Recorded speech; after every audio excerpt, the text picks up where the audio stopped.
Good morning, DallasISD, and welcome to our fifth first Friday of the year. Today we're here with Chef Coko. And Chef Coko, can you tell us a little bit about how it started, how your culinary career started? My culinary career started pretty much at a young age. I started cooking with my great-grandmother. She taught me a lot of things. I remember her standing me on the stool, and I'm in there cooking, cutting, and doing a lot of things with her in the kitchen. So that's where it started as a young lady, a young girl. Mm-hmm. And so in 2012, I decided to make that leap and start a career in culinary. And it's been a journey ever since. Okay. Would you like to tell us a little bit about that journey, like stuff you've done? Stuff I've done. In 2012, I moved to Dallas, went to the Cordon Bleu, and that's where I got my degree and stuff in culinary. Being in Texas has been a journey all by itself. Coming here, learning how to cook in school, totally different, because when you learn how to cook at home, your grandmother teaches you certain things, cooking with love, you throw a little pinch here, throw a little there. Culinary school, they wanted you to measure out everything, and I'm like, ugh, dang, that's not how I do it. So, and just being able to be on TV and creating this whole new world as a chef has been fun. So did you move to Texas, like here to Dallas, for the opportunities in cooking from North? Yes, I did. I found it to be more opportunities here, and then also being able to get away from family and then branch out to something different. Yeah, it was great. It's great. Would you say you brought like a lot of your cooking style from New Orleans to here? Yes, because to be honest, Dallas don't really have any good food here. I'm just saying, I'm not used to all the Tex-Mex. So if I really Tex-Mex. want a lot of the authentic, true New Orleans cuisine, I have to do it myself. So I know you have a spice line, is that right? Yeah, it's called I call it Chef Coko. It's my house blend. House blend. Yeah, okay. and so it's what I cook with all the time, and it's mixed with different spices and spice. And I do have a mild one for those who don't like. That would be me. That would be me. That doesn't like spice, but so it's great. So was that like your way of bringing a little bit of home to here? Yes, it is. Yeah. Yes. It's nice. So interesting. So we know that you were on a Rat in the Kitchen. Yes. Would you like to tell us about that? Sounds very interesting. It was 6 of us. We was all on the same team, and in the midst of the 6, one of them was the rat, and you had to figure out who was the rat, who was going to sabotage your food, and so in that process, it was chaotic. They tied us together. They made us go into this tied all 6 of us together. And we had to go in the refrigerator, get our ingredients, come back to the stove, all tied together and cook. So it was crazy. Was everyone cooking like one meal? Or no, we all had to cook what we wanted in a sense. Oh God! And all together, type. Yes. Oh wow. So it was either this person was doing something and the other person was cooking something. And mind you had a stove on this side, a stove here, and all of us in the middle. So some people could cook one thing, some people couldn't cook the other thing. So you had to trust that person to cook something for you. So it was. I can. The things that they had us doing was crazy, and but it was a great experience. I didn't win, but the exposure was amazing. Yeah. Would you try it again? Just to say you wanted to win, would you do it again? I would do something else. I probably wouldn't do Rat in the Kitchen again, but I most definitely would do something else. Yeah, because cooking shows these days are really great for exposing upcoming people. So. Yeah, it is. It's great exposure. So that even though I didn't win, Chef Coko made a name for me. So it was good. People know who I am. So would you say what would be your inspiration to keep going and cooking? What inspires you? Oh, what inspired me? Stuff like this. Literally, being able to talk about what I love and teach it. I really love teaching it and standing in front of people and just showing them that it's easy to cook. It's not really that hard as people make it if you just take the time and if you cook with love. And I say this all the time, if you cook with love, and so your food would always come out right. So I would just, continue to do things like this, encouraging young people and older people, whoever, to get in the kitchen and just cook. Yeah. So you said teaching was one of your favorite things to do. Yes. So I know during the lockdown there was you made a teaching. Was it a course type? No, so every Friday it was called Cooking with Chef Coko, and during the Mhm. pandemic, a lot of us was at home. Yeah, we were.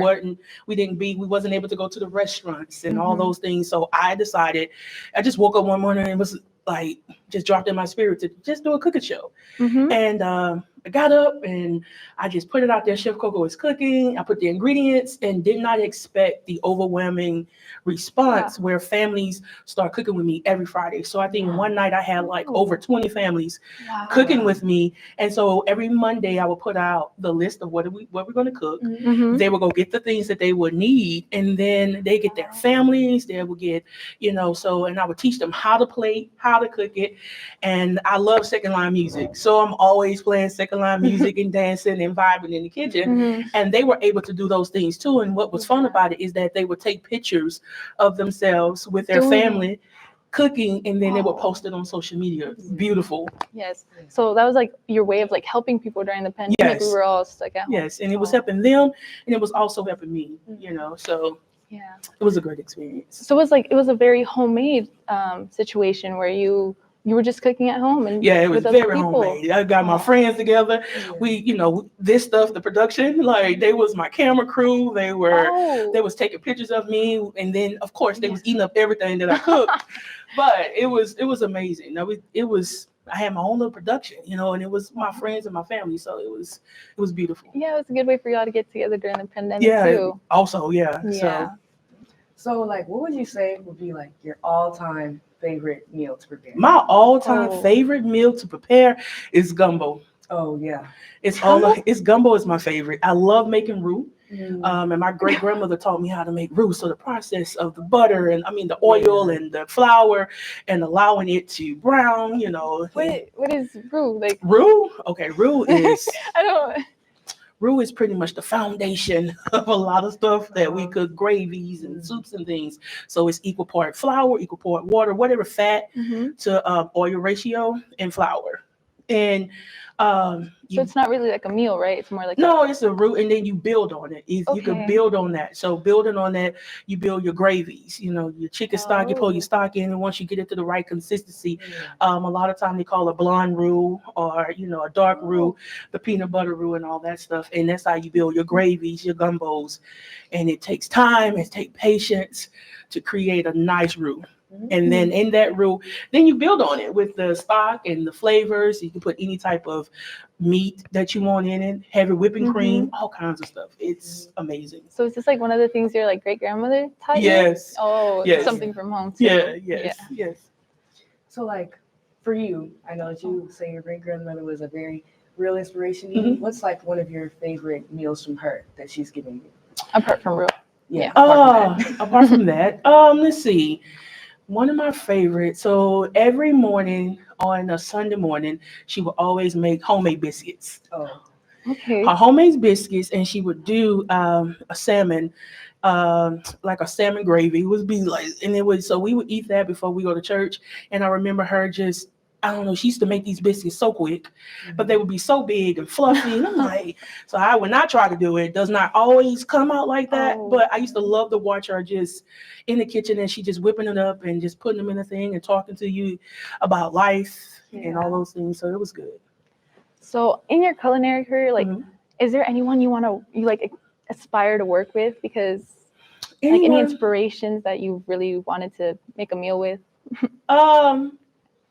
I would love to challenge though Bobby Flay.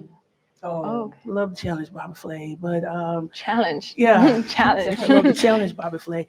To be honest with you, because I wanted to keep my own authentic self, I don't really watch a lot of cooking shows. Yeah, that makes sense. Because people are also always so quick to say, "Oh, she bit off of me," I've done that.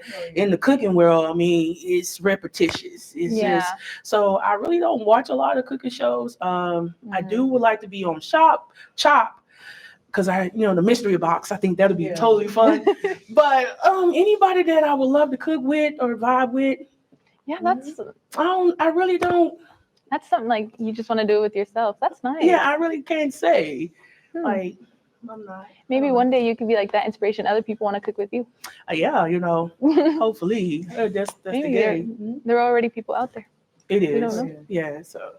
So like, This is gonna be like a weird question. But Okay. like, so you're saying you don't want to be like trying to show yourself as copying anyone. So what do you do in the kitchen to like make your dishes and your meals like personalized to you?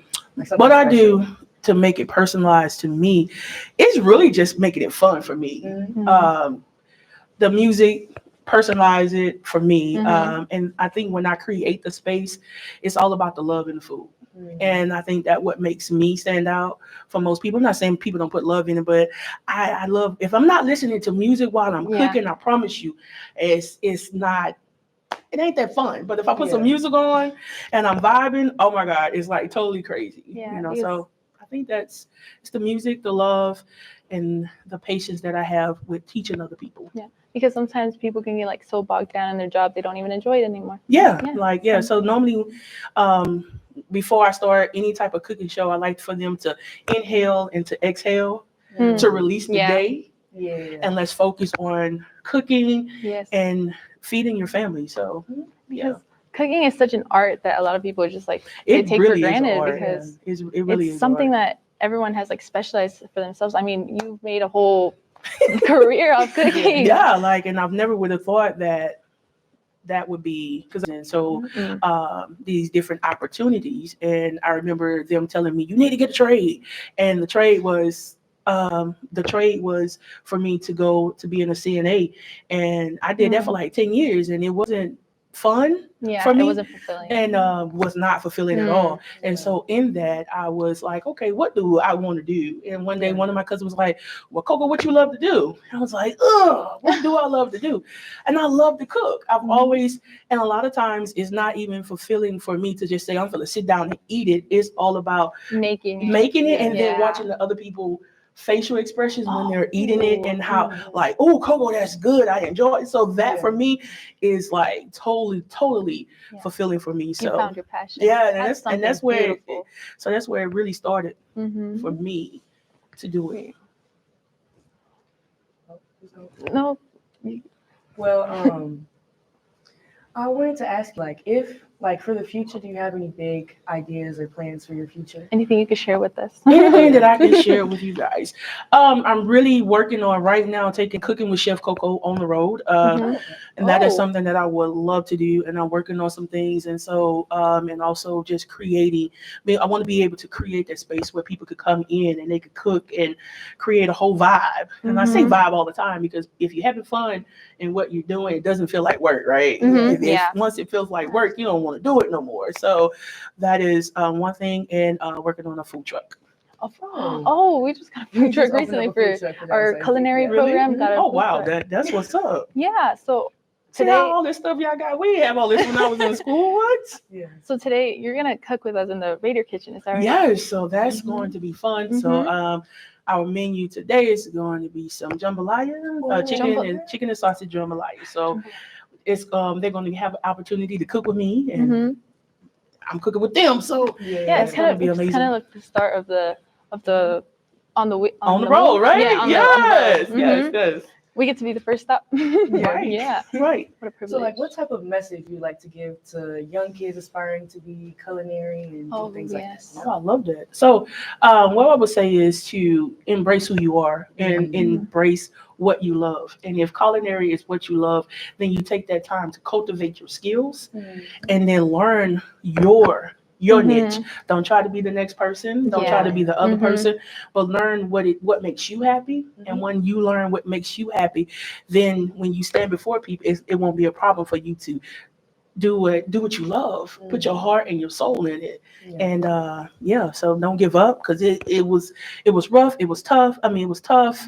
Some days wanted to give up. Some days I wanted to, just run away. But like, this is crazy because it's different from coming from your parents' kitchen, learning how to cook, and then really going into the culinary world. Basically, you had to forget all the stuff that you was taught in order to work in certain restaurants and things of that nature. So don't give up. Just keep fighting for what you want. That's something I could apply to a lot of people, even outside of cooking. Yeah. But so what's one thing that like an ingredient or like a thing you always have in your house? Because like, I mean, a lot of people we don't know like what to have in our house. You know, like what's the tip you would give us to always have? So like if you open up my cabinets at my house, you're gonna see a big old container that says Chef Coko House Seasoning. That is one. Like that is sitting in the chef. And Absolutely. one of the things that we love in Louisiana is called the Holy Trinity. So you're always gonna find bell peppers, onions, and celery in my kitchen. Bell And peppers. parboiled rice. You're gonna find those. Parboiled rice is already, it's like it was pre-cooked, and then they do something else, but it's easier to cook with. I don't really care for jasmine rice. I don't want no perfume. I don't want no perfume in my gumbo and my gravy. I don't want none of that. So just give me parboiled, and I can do whatever I want with it. I feel like I need to tune into one of the cooking, like one of the with Coco shows. because I don't know. I only know onions and bell peppers. But I love bell peppers and onions are like a staple. So if you want somebody to think that you've been in the kitchen all day cooking, just throw some bell peppers and onions in a skillet, and your house smell like you've done something, and you come out like, what you cook? Nothing, just saute some bell peppers and onions. Yeah. So we know you love cooking, and that's your whole thing, but is there anything else like hobbies or interests that you have? Hobbies and interests. So hobbies and interests. Besides cooking, I love being around young people. That's one. I love I play the bass a little. It's been a minute since I played, but that's one of my favorite things. And really just hanging out with my friends and church family. Truly. So maybe you could do like a separate video, and it's like playing the bass with Coco. Now I'm gonna keep that one under the wraps, because unless I perfect that one, because that one is not cultivated like the cooking is yet. So, but what is like another way you want to teach? You said you love being around young people and you love cooking. So what's like another way you want to like combine those two? Because I mean, you're here with us today, so that's one way. But that's one way. And a lot of times there's a group of young women that I do also encourage and talk to them. So outside of cooking and food, and I kind of use that as a tool to where if I cook something, they could come over to the house, and then I'm able to encourage them. We could talk about life. They could tell me whatever they want to tell me. Don't have to really worry about it going back to their mom or whatever, unless it's something crazy. Then I'm like, look, I'm gonna tell your mama. But other than that, pretty much that's how I use it. Because I mean, at the end of the day, like the community is the people who like who you can push up, and they can push you up. And food will always bring people to the table. Whether if you're mad with that person, cook something. And when you cook it, just say, hey girl, I didn't cook something. You come over and y'all able to talk about whatever it is that y'all going through. Or I'm gonna start doing that at home. Whenever people are upset, I'm just gonna whip up something. Just whip up something. Whip up something and bringing the family to the table. And I think that is important too, is bringing, families to the table. And that's the time you can all talk and figure out what's going on with one another. And that was one of the things that they was able to do during the pandemic, because people was dealing with depression and all those things. But when they got together in the kitchen with the music and the food, whatever was going on outside of the world, which was COVID, they didn't have to worry about that moment. In this moment, it was all about my family. It's all about the food, and look what we created, So for Thanksgiving Day, do you cook like for your family? Thanksgiving Day, my mom does pretty much all the cooking. Her words to me is, she do not want all this fancy food for Thanksgiving. So that's her. So she's very traditional. So so I let her have that. Christmas, I always do the gumbo and but all the other stuff, I let them have it. Plus, when you cook all day long, every day, Thanksgiving roll around, you kind of want to just relax, come in and relax. And you just want to eat. Because I just come in and eat like what we eat. So. You said a lot about music in the kitchen. Yes. What song comes up and you just like absolutely jam out to it? What song? So it's a New Orleans song called "Big Girl, Won't You Back It Up," and that's my favorite song. Y'all gonna get me in trouble, but that is one of my favorite songs to play in the kitchen. I just love to cook it, dance, and back it up to the stove and cook whatever. So that is.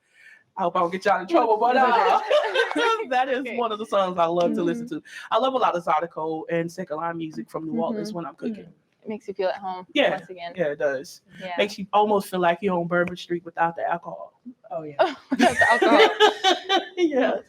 So is there any like, I know you like have your like comfort things and you're very Louisiana, New Orleans based, but is there any other type of styles or different types of foods you'd like to try or like prepare? So that's a good question. For somebody who is a culinary person, I really don't step out the box that much, and I get in trouble for that all the time because I'm like, try other things, or I've tried certain things. So what do you want to try though, like to like step out the box a little? You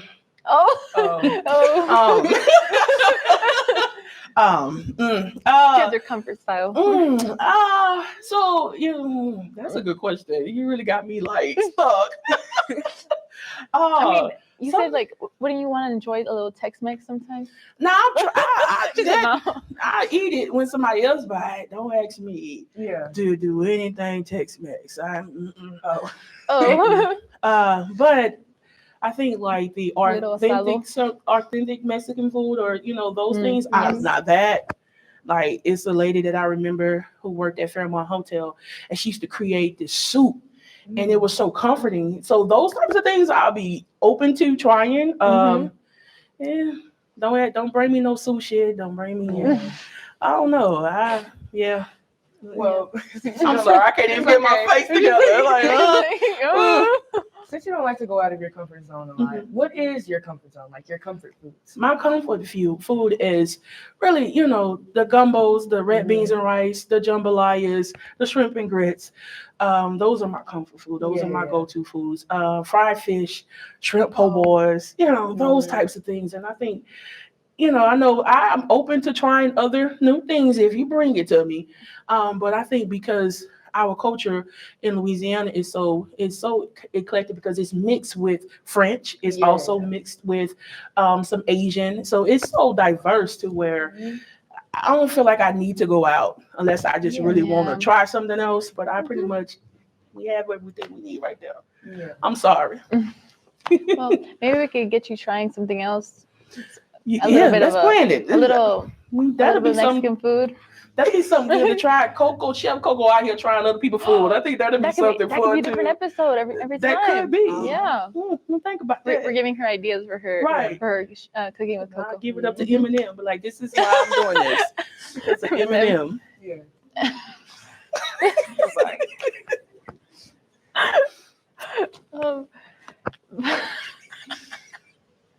It's okay. It's okay. So,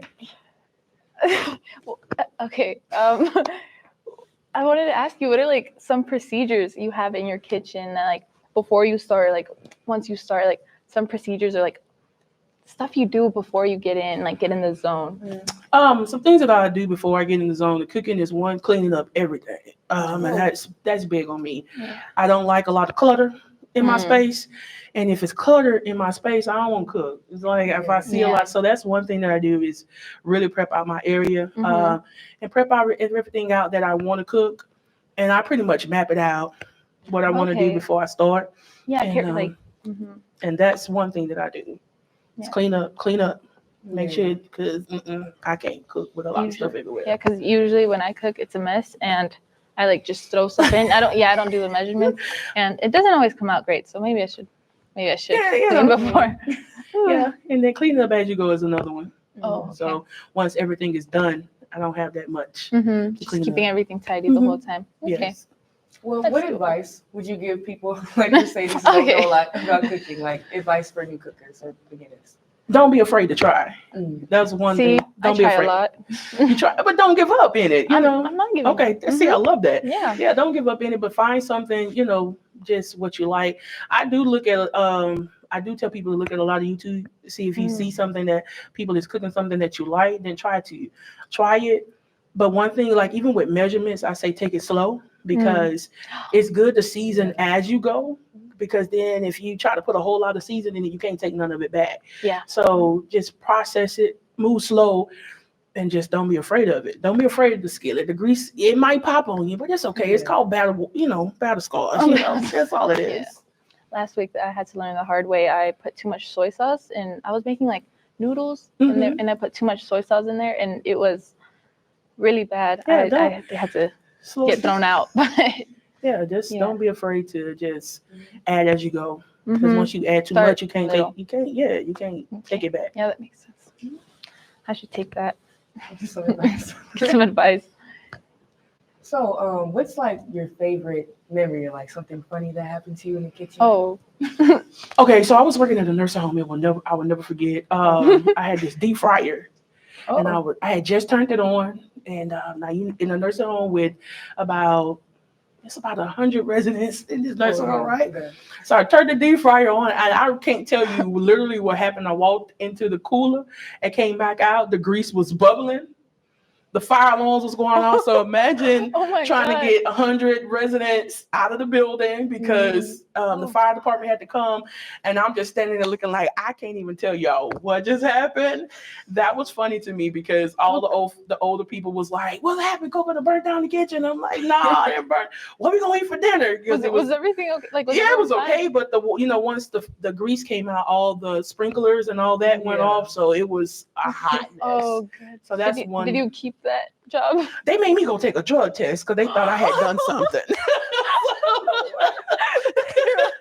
was like, what? So I stayed there for like a month later. Then I decided I'm gonna leave because every time I walked outside, the older people were saying, did you burn down the kitchen today? So yeah, maybe it was time to head out. Yeah, it was. It was.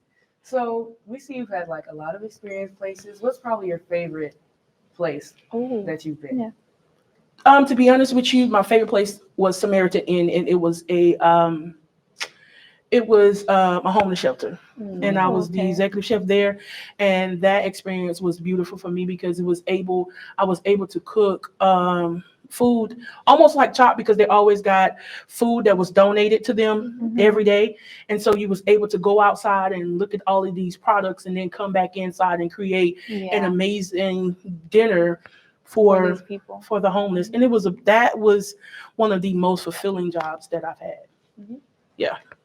Well, finally, let's end this off with a big bang, let's say. I really would love to see reels, like short videos. Have you seen like YouTube reels or Instagram reels? Would you ever like consider giving people tips on those? Like, because I don't know, I'm just scrolling and I see a lot of cooking videos and I love them. I do some. I haven't done any in a while, but I need to get back into doing it because creating reels is like my favorite thing to do too. Yeah, and I love watching them. Oh, you do? Yeah. So Especially the cooking ones. Yeah, I'll probably get back into doing it. Well, I'd love to see. I'd love to see your reels. Yeah. Well, thank you for joining us here at Skyline High School. This has been Mercedes. And I'm Madison. And I'm you, Chef Coko. Thank you, Chef Coko. Thank y'all for the opportunity. Thank you for Alrighty. coming. Thank you for talking to us. Hey, no problem. Bye.